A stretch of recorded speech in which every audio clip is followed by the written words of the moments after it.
everyone hear me? Good. Right. Welcome. Thank you for coming along. Can I ask how many of you were at the Southwest show? Anyone here that was at the Southwest show? So just three. Right. How many were back at the London show? Any more? Most of you. And were any of you not here last year? Well, I haven't been to a show in the last year. Right. Good to see you. Good to see you, sir. I did see someone yesterday who said they haven't been to a show for 20 years, so that was good to hear. Oh, right, and right,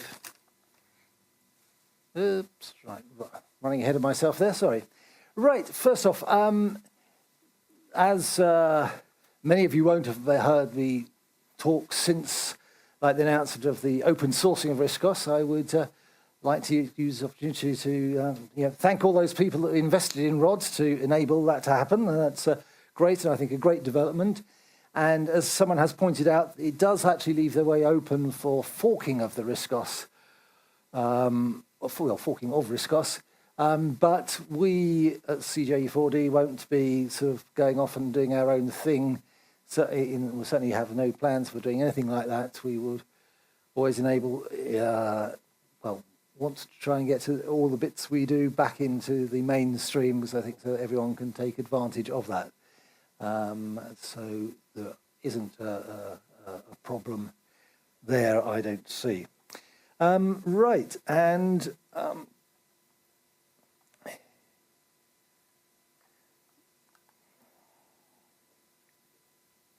now the other thing is I'll possibly go through talking about things, starting off with some of the more old retro things, which is why you may have spotted a box here with 5-pin DIN plugs on it.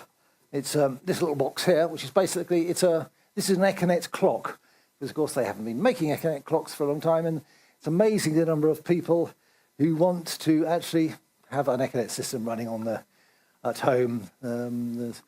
I'm sure if you go into the retro corner here, there are quite a few of the people, if they're not actually running a network there at the moment, do run a network at home. But so clocks was one of the things that no one was making anymore. So we've now started producing this one. It's a new design from Simon Innes over in Sweden, and it has the advantage of there's internal connections for 2 more Econet ports. So we've got these cables that sort of plug in. We have a little hole that they come out of, and they can either be male or female. So you can just basically the reason is if you have them as female, you can then plug the terminators into there. So in actual fact, if you have a pair of terminators and the female ones, you could have a server and a client. So you actually would have a network without any other cabling involved.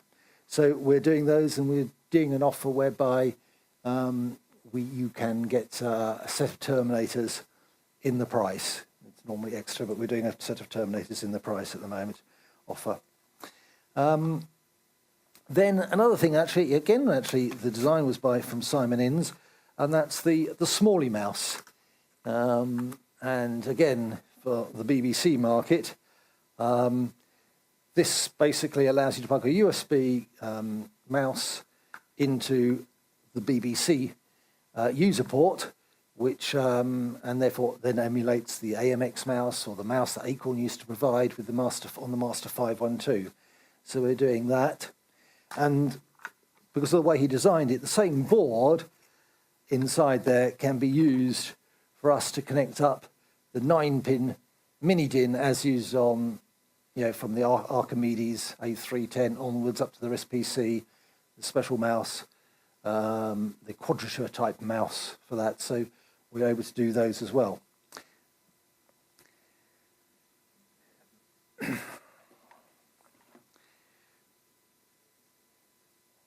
Then moving on to the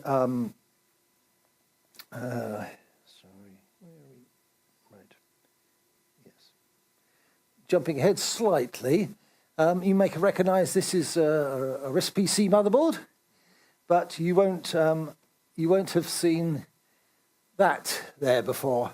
Now, sometimes when the battery clock starts leaking, this is the real-time clock chip here, and sometimes the damage is such that we find that the tracks and even the pads have actually disintegrated.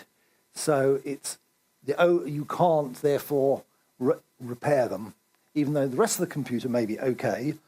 Now, in the past, what we've done is we've offered clock modules that plug onto a podule, because the backplane has the I2C bus, which is basically the clock just requires power, earth, and the I2C bus. But having to fit a backplane and use up a whole podule slot just for the real-time clock, not ideal. We did work out how you could try and sort of stick one on the back of a podule, a backplane, a 2 or 4 slot, but not particularly ideal. And then so we thought, well, how else could we fit one? And we realised that the connector here is you can just make out, it says post, and that one, it has power and earth on it. So basically, we redesigned our little board, and it fits on there, and then 2 wires come from there. There's a nice little hole just around there. It can disappear off underneath and be connected to the relevant pads on the underside where the backplane connector is fitted. And Andrew, who's on the stands, had good fun designing it, because basically we have one PCB, but it's got a whole plethora of, you might just see us here, all the different holes around the outside, because if we plug it onto the connector for use in a podule slot, then we wire up one side, we use another side if you're going to plug it into a mini podule slot. So it does about 3 or 4 different things, this one board, but it's quite a useful little thing. So we just redesigned those this year, and that's only become available in the last month or so.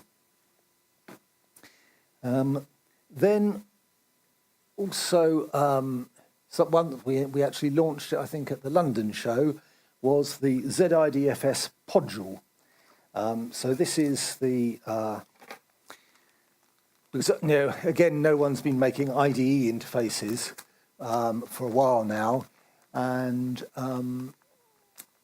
John Courting did the necessary software, along with Ian Stocks doing a lot of the design work, have produced this design and given us permission to put it into production.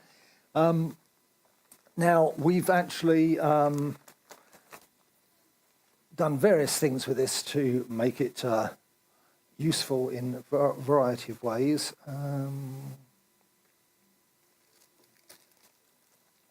So the podule, it's not like, say, like the Blitz card, which is ultra fast for using the 32-bit DMA, but for many people, they just want a reliable IDE bus, especially if you're using an old Archimedes or A5, pre-A5000, or a 3000 or a 3010 type thing.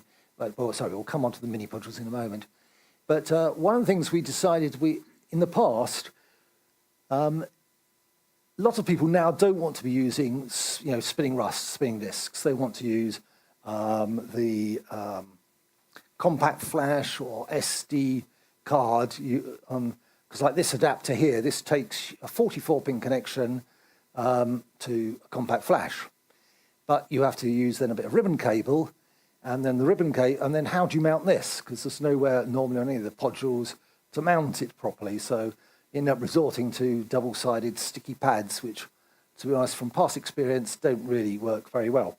So what we decided to do was that when we designed this, we would design it such that I've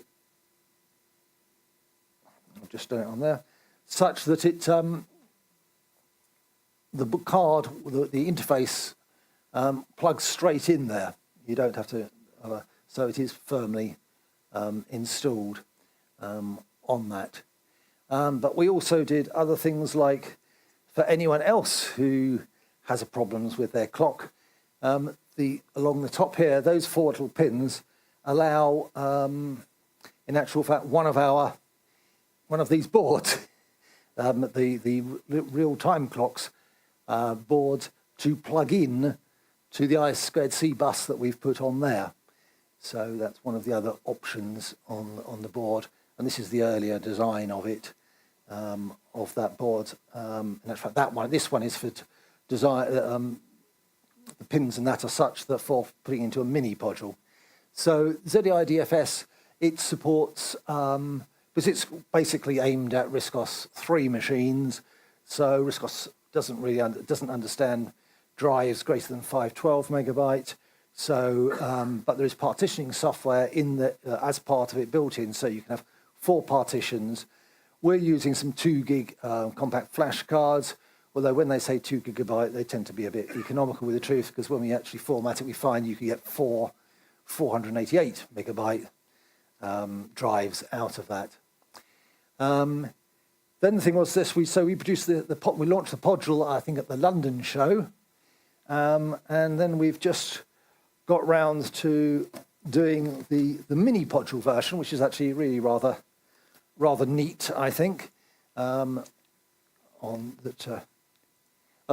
this is its the full Podule with the SD card adapter connected up, and then we've got it with the compact flash in there as well. And then we move. Oh, sorry, I'm jumping ahead here. Have I got? I'll come back to that in a minute. So I'll come back to the displays.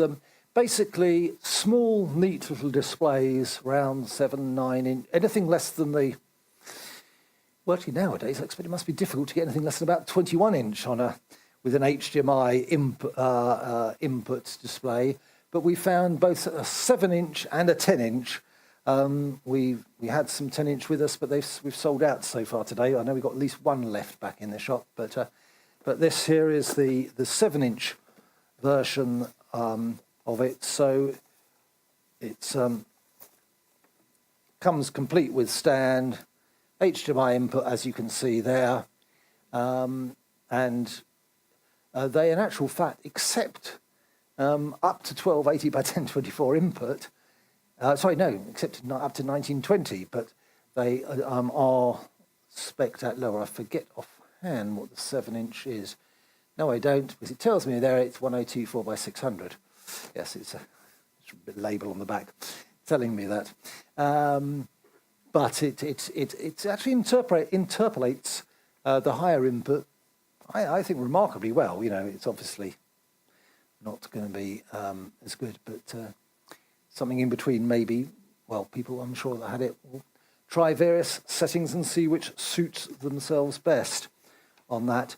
And then I've got the, so that's the front of the 7 inch, and then we've got the, this is the 10 inch with its HDMI and its VGA and its 1 volt composite and that, and that's, we end up taking those photos. A little bit of a rush, I'm sorry to say. Right, and then you see I've just been using a mouse to move here.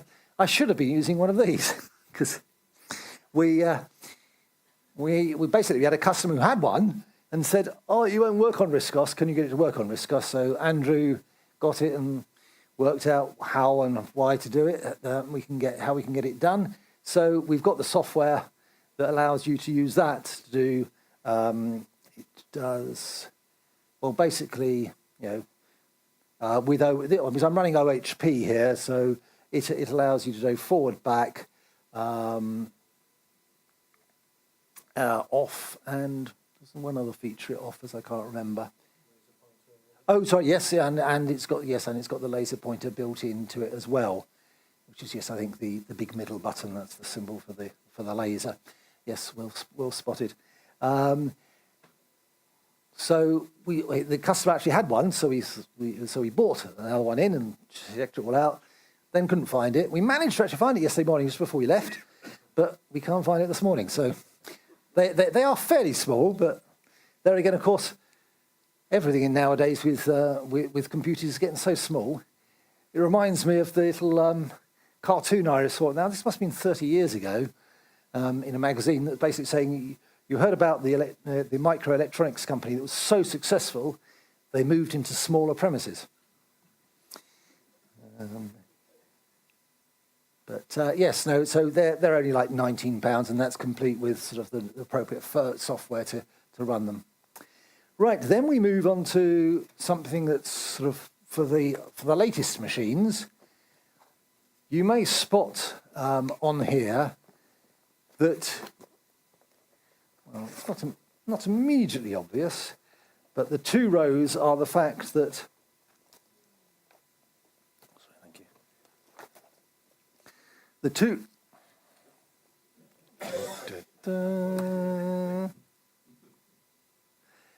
two rows are basically for a double-headed computer like a Titanium or your other high-spec PC, so you have your two monitors connected into there, and your two sources, well, so your Titanium, say, would be connected into there, and your other PC connected into there, and it will switch the two monitors across, which is actually really quite rare. And so I expect KVMs are silly money. Why on earth they are? Because there's things like you can buy like an HDMI switch for like 10 quid and a USB switch for about 10 quid, put them in a box together, and they cost you well over £100. Rather bizarre. But this one, they normally are well over £200. But we've managed to find a source, and we're doing some of these at, I think it's £138. It's on one of the flyers. And we do have one, although it's got a scratch on the top of it, for four computers, four double-headed computers in stock. But that is well over £200, and that is still the cheapest. You can't, well, I think there's one person selling a second-hand one on eBay for slightly cheaper, but of new products on eBay, Google Shopping, or Amazon, we are the cheapest on that. So we have a number of those, and they do a job that's well, if you want that sort of facility, then there's not much choice. But so we do have that. But the thing is, yes, the front of a KVM is really rather boring, but it's the back. I always used to think that when they launch new products, I remember going round, I think it was Earl's Court and Acorn had just launched the ABC range. And so I wasn't interested in what was at the front. I was disappearing around the back to try and see what all the ports were, because that's where you can actually really work out, oh, it's got this or it's that, or, oh, it really is just I can't remember what it was, but it was nothing particularly interesting. I think you said, what was it? It was a BBC B with some co-processors, I think the ABC was, which was... so, yes, I always think the back of the computer is far more interesting than the front. And then we move on to the actual systems like we sell. So we can do Raspberry Pis in a case like this. I'm just using a Raspberry Pi here, so it's just nice and easy to bring along. We have a few of those around the building at CJE. Or if you want something though that a little bit more integrated, so you can put an M-SATA drive inside the case. The Pi desktop, which we refer to as the Raspberry Pi Lite, when we've done our RISC-OS bits and pieces to it. Because, yes, the things like, if you just buy it yourself, you don't get the software that supports the power control or the real-time clock, because they don't use a standard real-time clock. We have to write software for that, and the power control as well. So this ends up being a pretty neat little sort of unit, the Raspberry Pi Lite. Then we move on to our systems in cases. Well, this is one of the mini iTix cases that we use. We do use it for a Raspberry Pi so if you want a Raspberry Pi with built-in CD-ROM drive, then that would be the complete package to do it, and it also has extra USB ports on there, and it's because it's got our power control in there, so that means that filing system activity light works. Yes, it can be rather useful, I find. Those systems that don't have a filing system activity light, I can get sort of, well, nothing seems to be happening, and it's when you try doing a similar thing on something with a filing system, you see, oh right, no, the system is doing something. You may have got a bit slow, but not as blindingly fast as you're expecting, but it is working. So you can either have the Raspberry Ro in one of these cases, or we do use this case for the Rapido IG, the iGEP v5 based system, which because of course they use, compared with other systems, the Rapido IG and the Rapido Titanium use the let's find my sorry, bear me a second.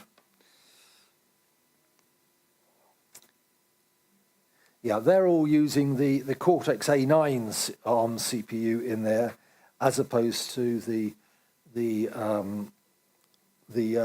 Cortex-A9 that the IMX6 based systems use. So and they're also clocked faster. So that's one of the reasons why they can be significantly faster than them. So for the Rapidos, so we do sort of a number of cases. That case, which is nice and compact. There is a case B, which I haven't got a photo of here. That some people like using that one because it has the power supply integral to the case. On this one, the power supply is external. Some people prefer that, but if you want it inside, that's case B, which is physically a little bit larger to allow you the case to allow you the power supply to be inside there. We at the moment had a bit of a problem sourcing some, so you have some that are second user, but we sort of like resprayed the cases, so that, they do still look quite, they end up looking very reasonable. And then if you want it a little bit smaller, the Antec case, that it doesn't have a room for an optical drive, but it does have room for like extra USB ports and does look a little bit stylish. It is one of the more expensive cases though.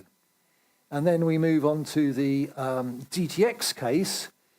Now this is what you have to have, the Rapido TI, the titanium-based Rapido, because it is a DTX motherboard. It won't fit into a mini ITX case. It will fit into this, which is a nice, neat, compact case, support for optical drive and other multiple drives. We have supplied at least one customer, one of the iGET-based systems. He wanted, I think it was 3 drives inside, and using a SATA port multiplier, you can do that.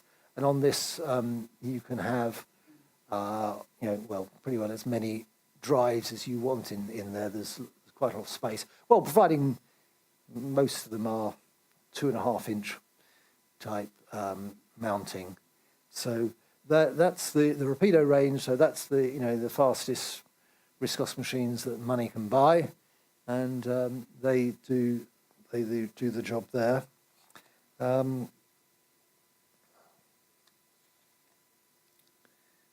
Right. All right, yes, I'll come back to that short of them. I forgot, no, we don't actually have a silly slide showing the mini module. So that was the ZIDFS, the mini module version of it is basically, to all intents and purposes, the same as the Podule version. Obviously, it's not going to be as fast because it uses the 8-bit bus rather than a 16-bit data bus. But in an A3000 or an A310, whose prime market, they are very effective. Some people might want to use it in a 3020 or even a 4000 because if you're wanting to base the actual storage rather on spinning drive on an SD card or a compact flash card, as you may know, the Acorn bus is rather pedantic, and the IDE to SD card adapters There was one that actually would work on the Acorn bus, but the chip manufacturer that made the chip that was used for that has disappeared, so you just can't buy it anymore. Unfortunately, it was the FC1306T, and you can search for it, and people say, oh, yes, we'll supply you, well, or equivalent. And so that has cost us quite a bit of money in the past, because we bought some and they weren't, and then the Royal Mail managed to lose it when it was being returned, unfortunately. So these were, because of the way these operate, they are compatible with the ID to SD card adapters that we can readily get hold of, and they are compatible with most compact flash cards. The Acorn ones are very pedantic, and of course the thing is, by using one of these, you can have 4 times the capacity inside the machine because of the partitioning options on that. Then we come to a photograph from my bedroom window. Now you might think, why is he showing me a photograph of my bedroom window? But I would point out to you that there's a you can make out there's a gasometer there, just about. And in this photograph, that is the same gasometer. And basically, this building here is where CJE is going to be moving to in a couple of months' time. We've been in Worthing in the shop there for, well, we've had 3 12-year leases, so you can quickly work out that it's 36 years we've been there. Now, we used to, yes, be an Acorn dealer and have lots of local customers, and they used to come into us. But nowadays, we don't physically see most of our customers. Most of our sales are, well, not out of the county. They're almost, I expect, at the moment, I think it's almost, most of it is out of the country. Like I just looked and saw overnight, we've had an order from Germany and the United States for stuff to ship.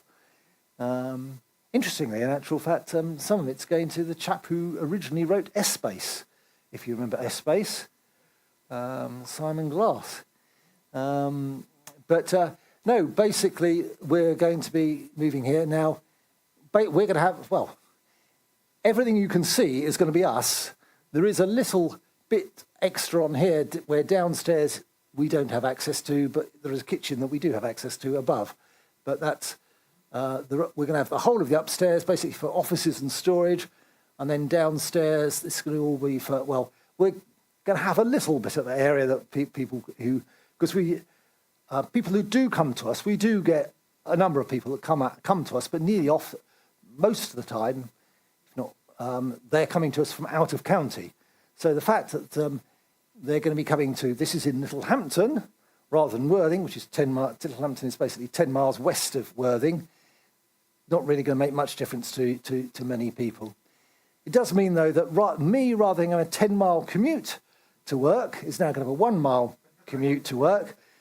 Andrew's not quite so happy about it because he lives in Worthing, so he's going to have a 10-mile commute from Worthing to Littlehampton.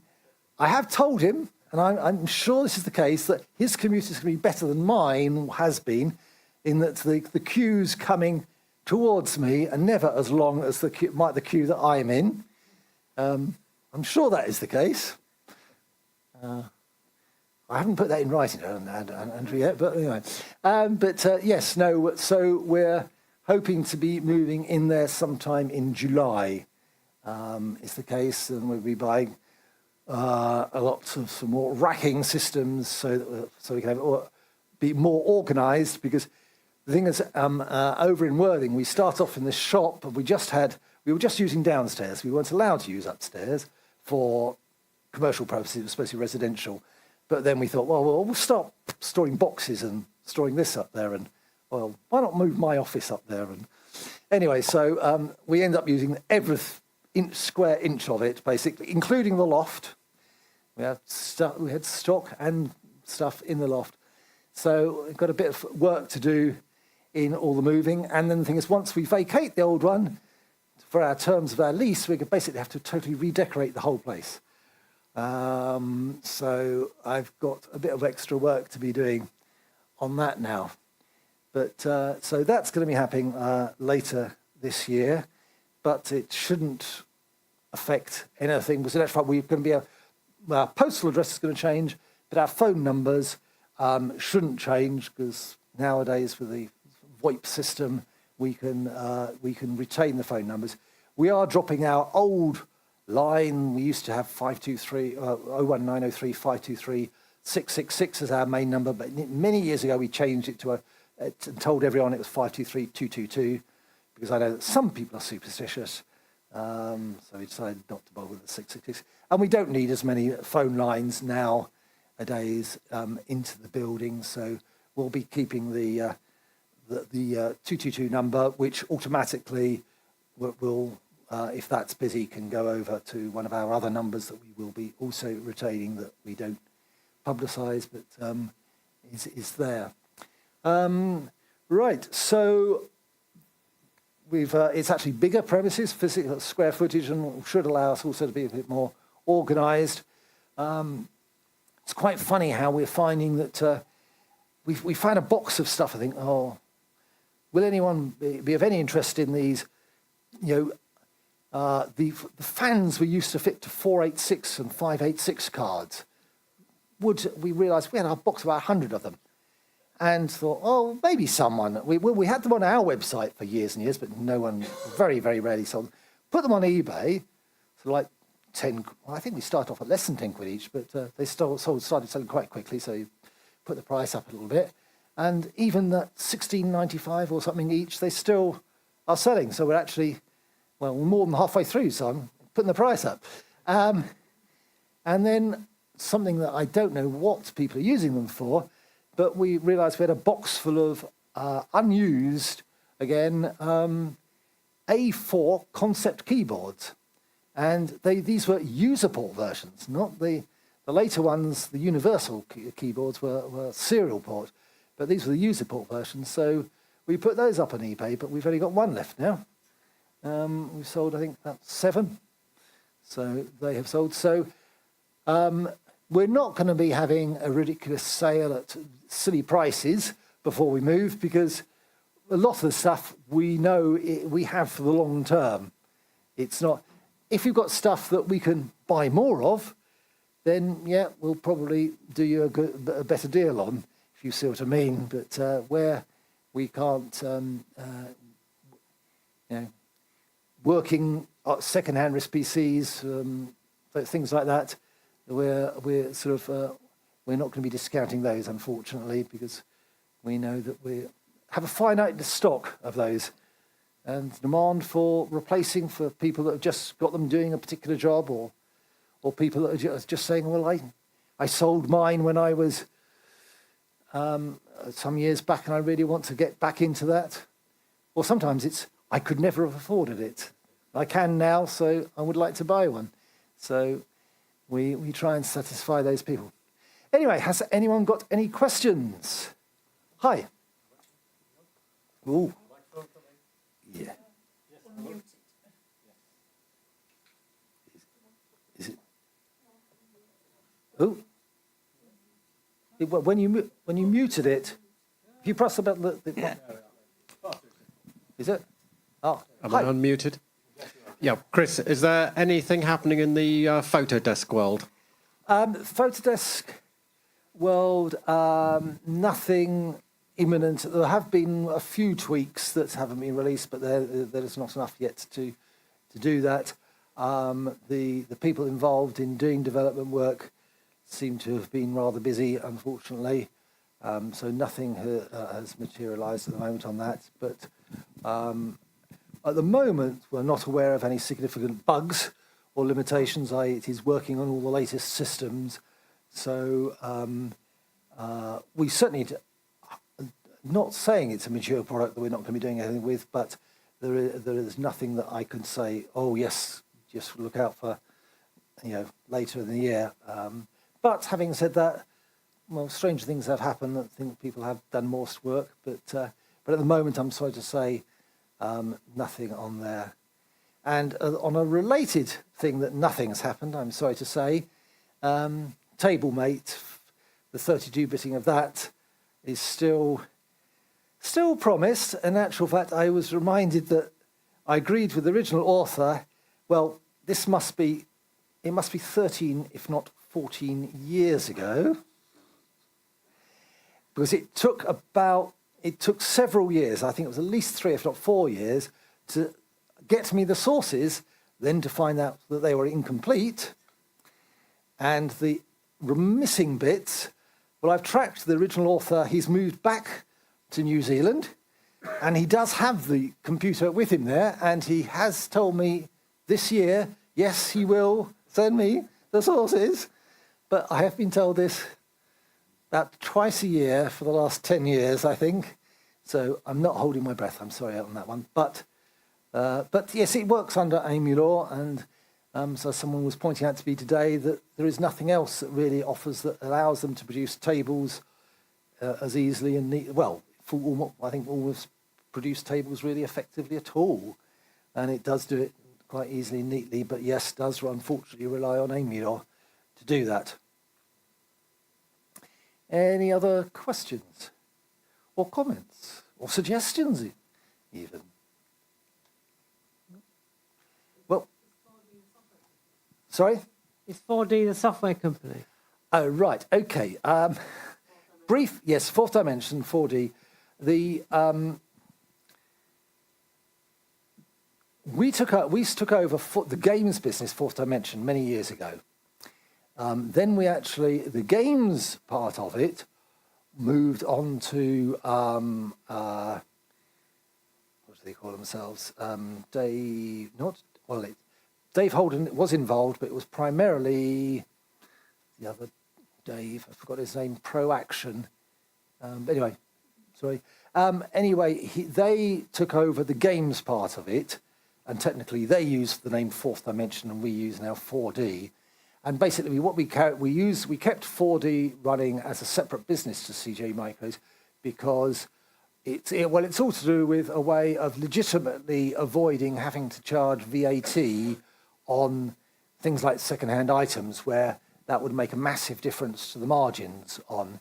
So second-hand items nearly always sell through our 4D part of the business, and some of the special purchases and that we do through that.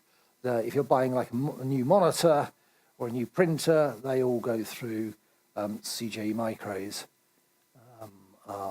to do that. And partially to do with that, we now do actually have both on eBay. We have a CJE, the 4D Pie shop, selling mixture of pie-related stuff and Riscos-related stuff and second-hand things. And CJE Micros is now also on eBay. One of the reasons is because otherwise 4D would end up having its turnover has grown such that it would end up having to be VAT registered, which would make a massive difference to the margins, because on second-hand items and that, that would mean 20% of the price just disappearing to the taxman straight away, basically. Any other questions? Well, thank you very much, and enjoy the. We're going to be here for another 3/4 of an hour odd, I think it is, or nearly an hour, ready to take all your orders, and hope to see you if you make it to the London show. We hope to be there as well. Thank you very much.